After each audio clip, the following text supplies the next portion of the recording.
You think life is hard? It's not. What's hard is carrying the weight of thoughts that were never meant to live inside you. Most of the exhaustion you feel isn't coming from what's happening around you. It's coming from the quiet battles you fight inside your own mind every single day.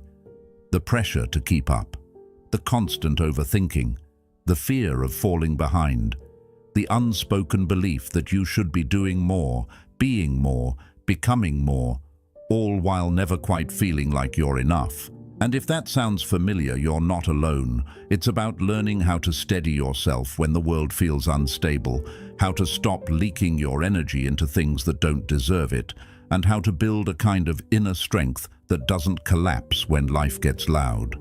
This isn't about becoming emotionless or detached from the world. Stoicism was never about that. It was about learning how to feel deeply without being ruled by what you feel, how to walk through chaos without letting chaos live inside you, and how to shape a life that feels calm, grounded, and intentional, even when nothing outside you is. If these conversations speak to something real in you, something grounded in truth, philosophy, and inner growth, consider subscribing. It's a small gesture, but it helps us reach more minds like yours, and it quietly signals that you're walking this path with intention. You don't feel lost because life is confusing. You feel lost because you've been carrying too many thoughts that were never meant to live inside you. And every day you wake up, your mind is already full of things that haven't happened yet, full of things that happened years ago, full of expectations, comparisons, worries, unfinished conversations, imagined futures, silent regrets, pressure you didn't ask for, responsibilities you didn't choose, fears that don't even belong to this moment. And after a while, that weight becomes so normal you forget what peace even feels like. You start believing exhaustion is just part of being alive. But be honest for a moment. Is life actually heavy, or is your mind making it heavy? Because there's a difference. Most people say they're overwhelmed by life, but what they're really overwhelmed by is the way their mind refuses to stop dragging yesterday into today and tomorrow into now. And that constant pulling is what's breaking them. Not the job, not the world, not the situation, but the internal storm they never learned how to calm. And the Stoics understood this centuries ago. They weren't trying to escape the world. They were trying to master their own mind, so the world could no longer own them. Epictetus said it simply: man is not disturbed by things, but by the view he takes of them. Not the event, not the circumstance, not the person, but the meaning, the story, the interpretation you repeat until it becomes your reality. And once you see that something inside you shifts, because if the problem lives in your interpretation, then the solution lives there too. You don't need to escape your life, you need to reclaim your mind. Yet most people fight in the wrong direction. They wake up every morning trying to control the outside world, trying to fix people, predict outcomes, force situations to behave so they can finally feel calm. But calm never comes that way, because the world is not designed to cooperate with your need for certainty. And so you stay tired, anxious, irritable, on edge, calling it stress. When what it really is the exhaustion of trying to control what was never yours to control. Marcus Aurelius warned us when he wrote, "You have power over your mind, not outside events." Realize this, and you will find strength. That sentence is not philosophy, it is survival, because the moment you truly understand it, your entire life starts changing from the inside out. Think about the last time something went wrong. Maybe it was small, a message that didn't come, a plan that fell apart, a comment that stayed in your mind longer than it should have. What ruined the day, the moment, or the story that followed? You didn't suffer because of what happened. You suffered because of what you kept telling yourself about what happened. And that's the part no one teaches you. You've been trained your whole life to react first and reflect later, to explode, panic, spiral, catastrophize, and every time you do, you strengthen the habit. You train your nervous system to believe every emotional impulse is an emergency, until one day everything feels like too much. But there is another way to live, a quieter way, a stronger way, because every time you pause instead of reacting, breathe instead of escalating, choose calm when your body is begging for chaos, you are training your mind, you are building emotional muscle, and that muscle is what gives you freedom, because staying calm is not weakness, it is mastery. When someone disrespects you and you don't surrender your peace, when life throws something at you and you don't collapse, when uncertainty shows up and you remain grounded, that is not indifference, it is control, and that control becomes the foundation of everything else, because once you stop being ruled by every emotion, every trigger, every thought, you start seeing the world differently. You stop taking everything personally, you stop living inside your head, you stop leaking energy into situations that don't deserve it, and then something else begins to loosen its grip. Your past, because most people don't realize how much of their suffering comes from dragging old versions of themselves into the present. Mistakes, regrets, things they wish they had done differently, words they wish they could take back, moments they replay late at night when everything is quiet. They think they've moved on, but they haven't. They've just learned how to survive while carrying it, and that weight follows them into every decision. But the Stoics had no interest in worshipping the past. They respected forward motion, choice, action. Seneca wrote, "Every new beginning comes from some other beginning's end," which means the chapter only stays open as long as you refuse to close it. You are not the person you were. You've lived more, learned more, hurt more, seen more, carried more, survived more.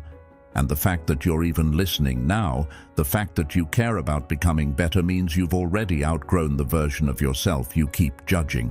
The memory is not the moment. The memory is just an echo, and you are not required to live inside echoes. You are allowed to write new pages. Yet this is where most people get stuck, because even after loosening their grip on the past, their mind never shuts up about the future. It narrates everything from the second you wake up. What if I fail? What if they leave? What if I mess this up again? What if this never works out? The voice is loud, confident, convincing, and you believe it. But here is the truth that changes everything. A thought is not a fact. It is a suggestion, a story, a guess. Seneca said, "We suffer more often in imagination than in reality." Your mind's job is not truth. It is survival. It scans for danger, predicts pain, assumes loss, builds worst-case scenarios before breakfast that helped our ancestors survive. But today it's destroying your peace, because now the threats are conversations, opinions, uncertainty, rejection, failure, being seen, being judged, and your mind treats them like life or death emergencies. But you don't have to obey every thought that appears. You can notice it, step back, create space, and in that space you choose. That tiny gap between stimulus and response is where your power lives. And as that power grows, something else starts to happen. You become protective of your inner world, because you finally understand the cost of letting everything in. Your energy is not unlimited, your attention is not free, your peace is not disposable. Every conversation, habit, screen, relationship is either feeding you or feeding on you.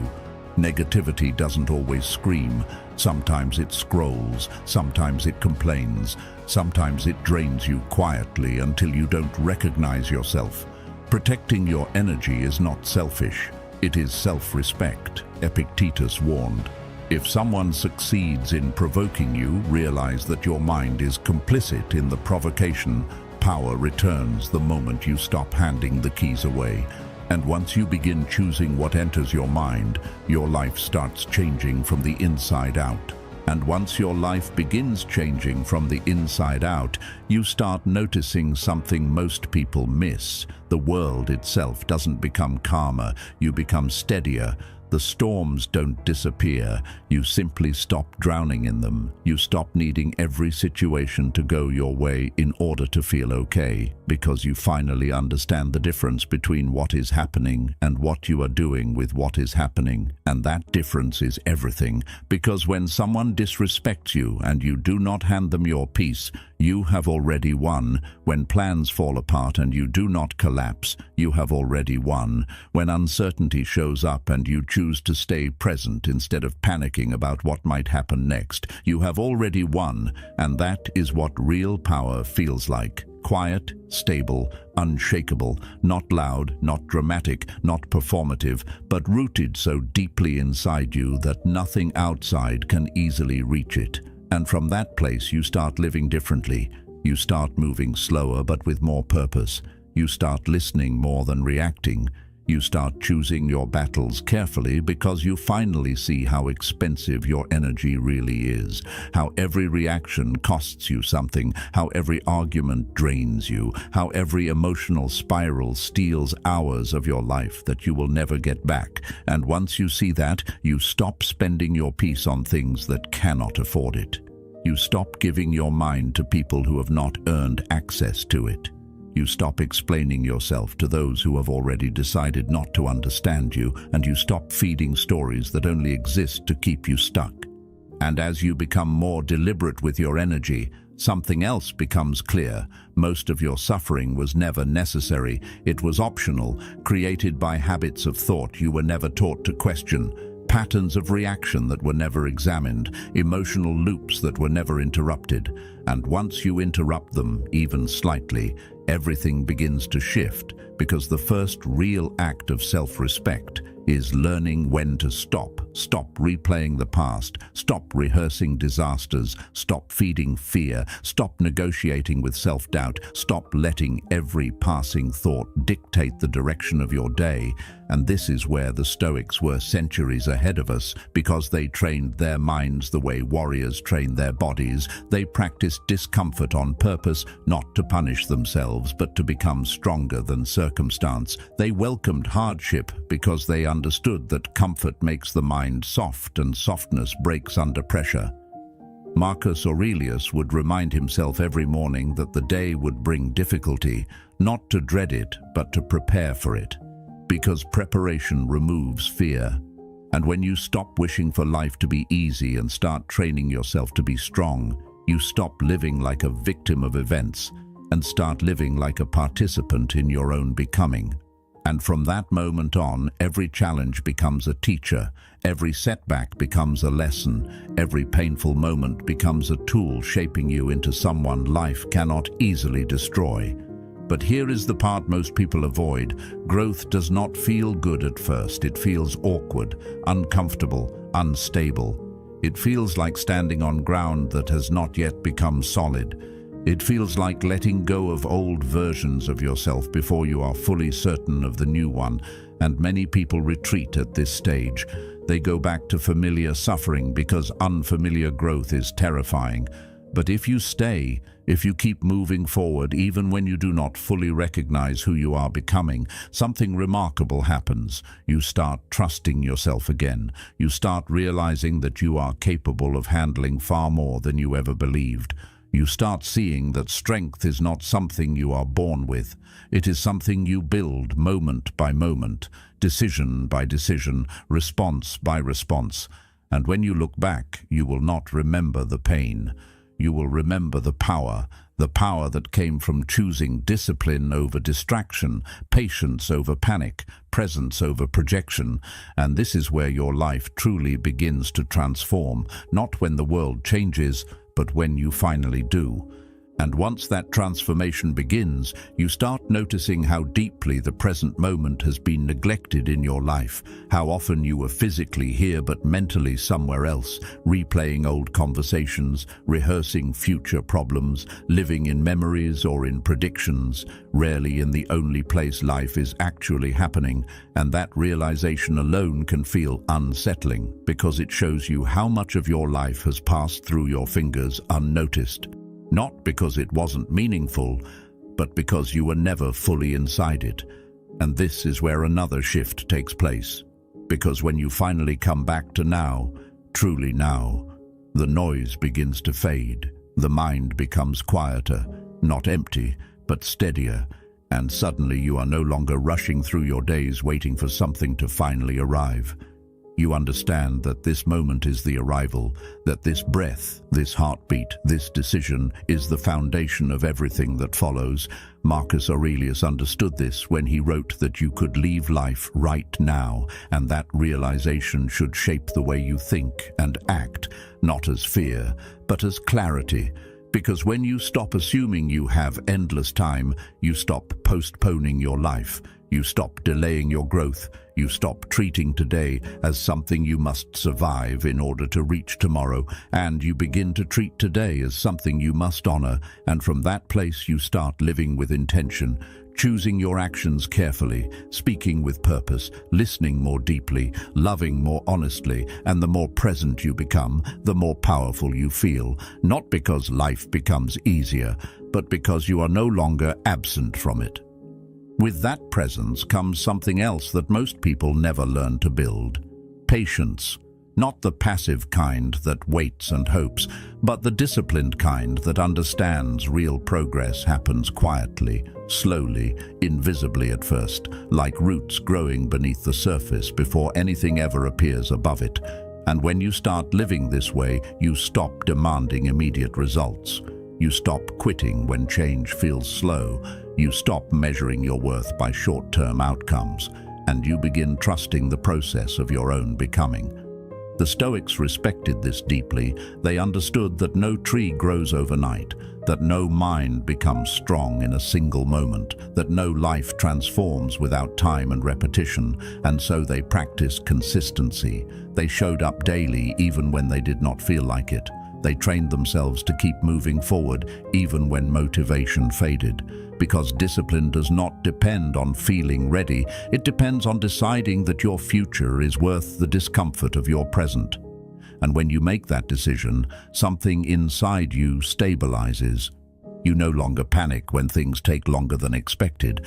You no longer abandon your path when progress feels invisible. You no longer mistake silence for failure. You simply continue. The longer you continue, the more you begin to understand a truth that changes how you see yourself and the world around you.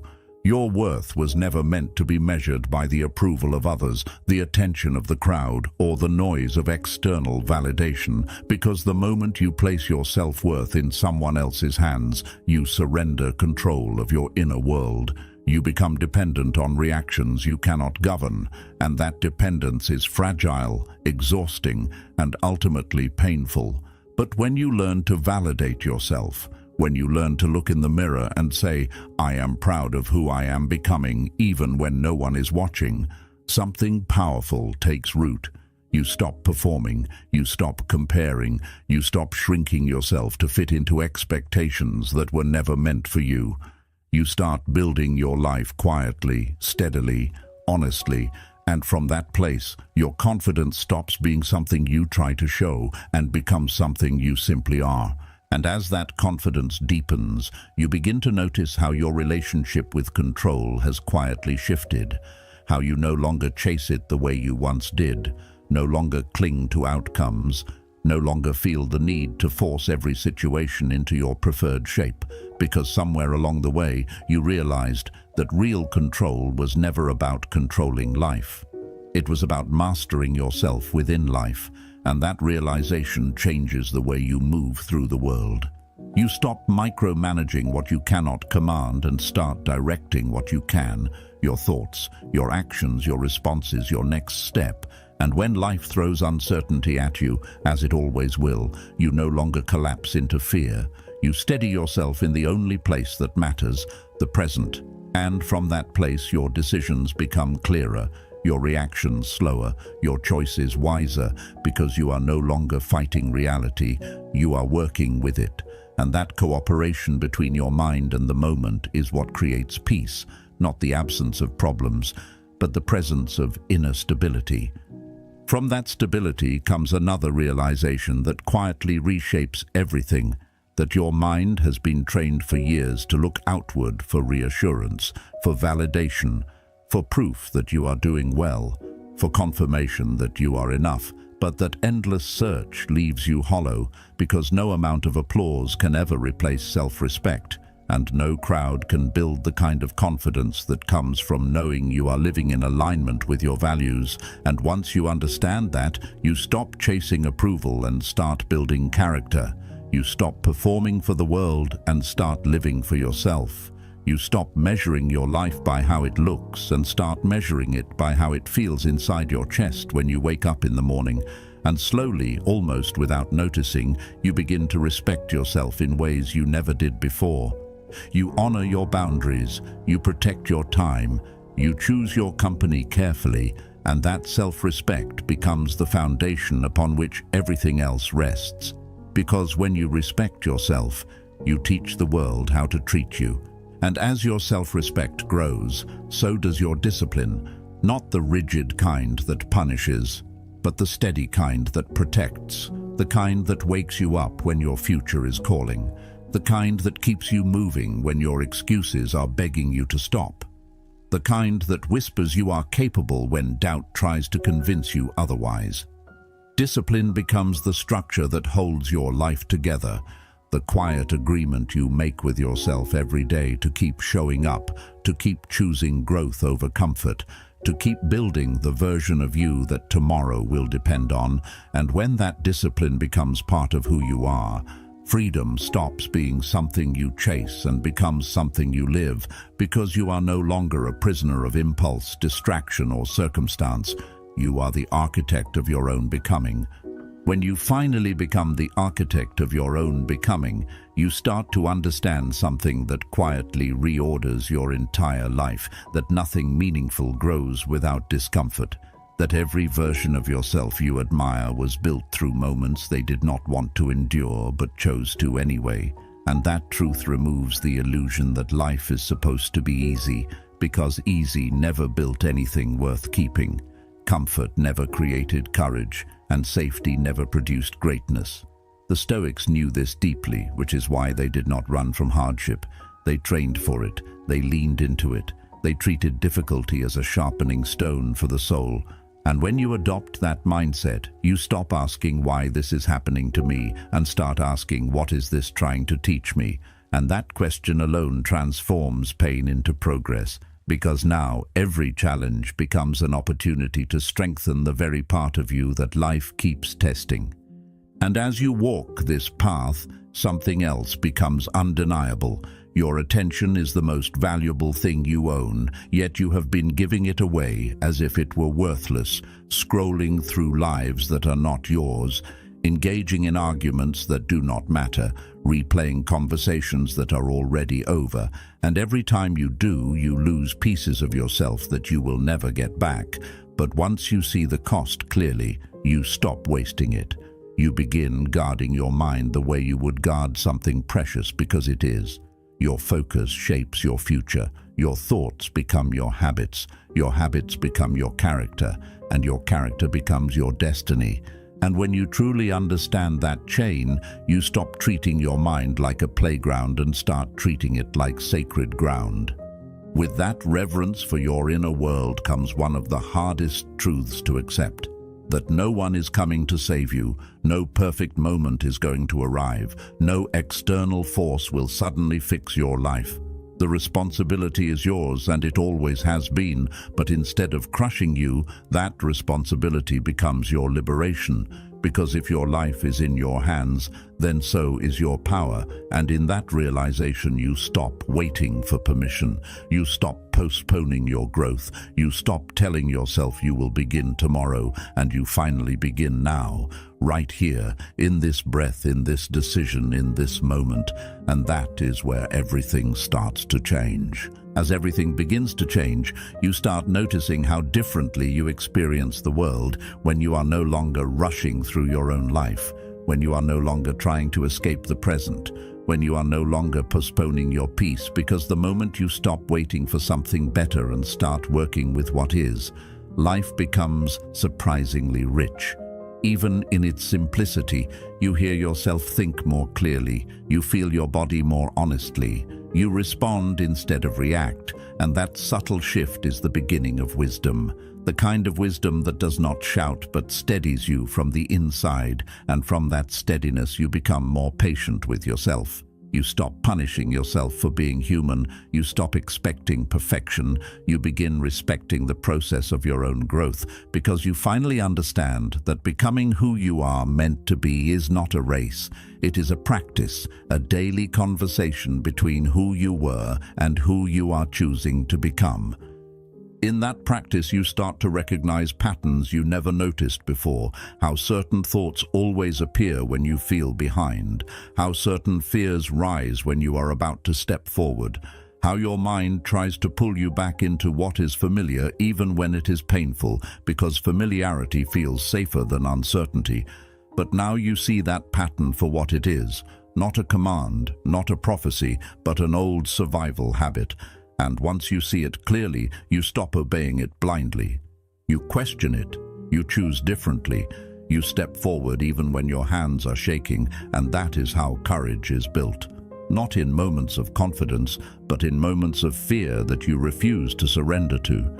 And the more you choose that path, the more you realize that life does not ask you to be fearless. It asks you to be faithful, faithful to your values, to your growth, to your inner truth, even when the road feels uncertain, even when the outcome is unclear, even when the world offers you easier exits, and that faith becomes the quiet strength that carries you forward. The kind of strength that does not depend on approval or applause, but on the deep knowing that you are finally living in alignment with who you are meant to be. As you live more in alignment with who you are meant to be, you begin to experience a kind of inner stillness that once felt impossible, not because your life has become free of problems, but because your mind is no longer at war with itself. You stop arguing with reality, stop resisting what already is, and instead meet each moment with a steady awareness that allows you to move through it without being consumed by it. And this stillness becomes your anchor, the place you return to when the world feels loud, when decisions feel heavy, when uncertainty tries to pull you in 1,000 directions, because now you know where your footing is, inside your own awareness. And from that footing, you move with intention, not urgency, with clarity, not panic. And that difference alone reshapes the way you experience your entire life. From that stillness, you start seeing how many of your old struggles were born from a simple misunderstanding, the belief that you had to become someone else in order to be worthy of peace, that you had to fix everything about yourself before you could finally rest. But the truth is, peace does not arrive after you become perfect. It grows while you are becoming. In the moments when you choose to stay present with yourself, when you choose to listen instead of judge, when you choose compassion over criticism, and that compassion slowly dissolves the harsh inner voice that once controlled your days, replacing it with something stronger and steadier, a quiet respect for your own humanity, and that respect becomes the soil in which real transformation takes root. As that transformation deepens, you realize something that changes the way you relate to every challenge you face, that nothing in your life is happening to you. It is happening for your growth. Even the pain, even the failures, even the moments you wish you could erase, because each one has been shaping you, refining you, preparing you for a version of yourself that could not have existed without them. And when you finally see your life through that lens, resentment gives way to understanding. Fear gives way to acceptance, and the weight you have been carrying for so long begins, at last, to lift. When that weight begins to lift, you feel lighter in ways you never expected, not because your life suddenly becomes simple, but because you are no longer dragging every fear, every regret, every imagined failure into the present with you. You are finally walking through your days with both hands free, and that freedom allows you to move with a new kind of grace, one that does not rush, does not cling, does not collapse at the first sign of difficulty, but steadies itself, breath by breath, step by step, and in that steadiness you begin to trust yourself again, not in the loud way of ego, but in the quiet way of knowing that whatever comes, you will meet it with awareness instead of avoidance, with courage instead of collapse, and that trust becomes the foundation upon which everything else in your life begins to rest. From that foundation, you start building a life that feels honest, not perfect, but real, not flashy, but strong, not driven by comparison, but guided by purpose. You stop measuring your progress by someone else's timeline and start honoring your own. You stop asking how fast you are moving and start asking if you are moving in the right direction. And that question changes everything because it shifts your focus from appearance to alignment, from speed to substance, from external validation to internal integrity. And as your life begins to reflect those values, you feel something you may not have felt in a long time, a deep, steady sense of peace that does not depend on circumstances but grows from within. Peace becomes the quiet power behind every decision you make. It allows you to choose patience when anger would be easier, understanding when judgment feels tempting, presence when distraction is calling, and with each of those choices, you become someone new, someone stronger, someone calmer, someone life can no longer easily shake, and in that becoming, you discover that the real purpose of your struggles was never to break you, but to shape you into the person you were always capable of becoming. And before you go, remember this: your life is not defined by what happens to you, but by how you choose to meet each moment. Every breath is a new beginning. Every decision is a quiet declaration of who you are becoming. Stay patient with your growth. Stay honest with your heart. And keep walking this path with courage, even when it feels uncertain. If this message stayed with you, I invite you to continue the journey. One of the videos on your screen explores this same path of self-mastery and inner strength even deeper. Let it be your next step. Thank you for being a part of Psychresto Mind. Your presence here matters more than you know.